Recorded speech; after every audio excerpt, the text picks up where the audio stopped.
Got a V Modest Cologne 2511T ported muffler mod, running that stock 3/8 low pro crap chain. It's pretty chattery. When it was stock it wasn't so bad, but now I think it's faster. It chatters a lot. So we'll make a couple cuts here in this oak.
So there it is in the cut.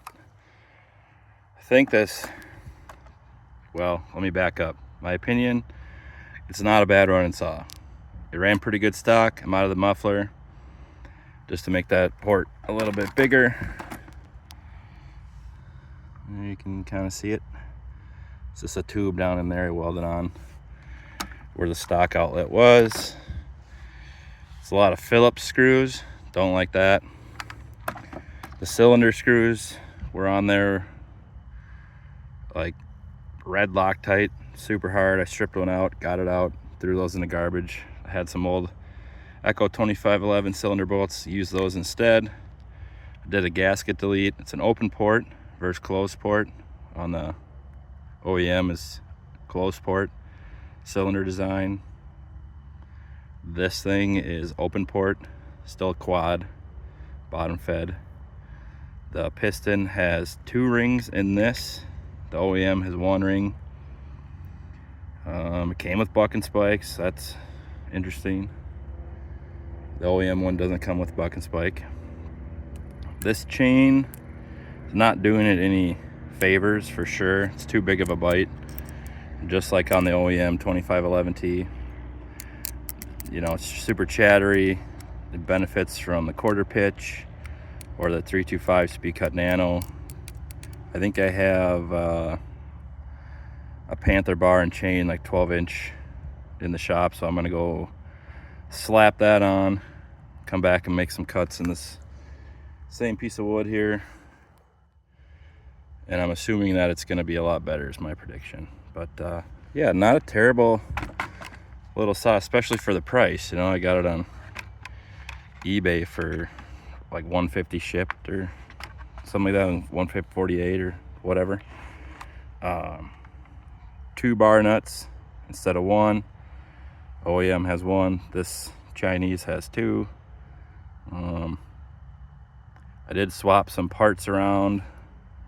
The chain brake cover fits both saws. The air filter cover fits both saws. I think the spark plug cover down here fits both saws. This muffler guard I think would fit both saws, but your outlet is different where it exits, so you'd have to chop up your plastic if you wanted to use this on the OEM. And if you had OEM and wanted to put it on this, you'd have to make accommodations for that. It's a monetary switch, so you turn it off, it goes back to the on position instead of a slide like on OEM. Just some small details. They probably had to do that to get away from copyright issues. It's, you know, not a direct copy, but I mean, all in all, it does turn pretty good RPMs, holds some pretty decent power in the cut. We'll go switch to the Panther bar and see what that is all about. And I'll probably make another video of that, part 2, coming up.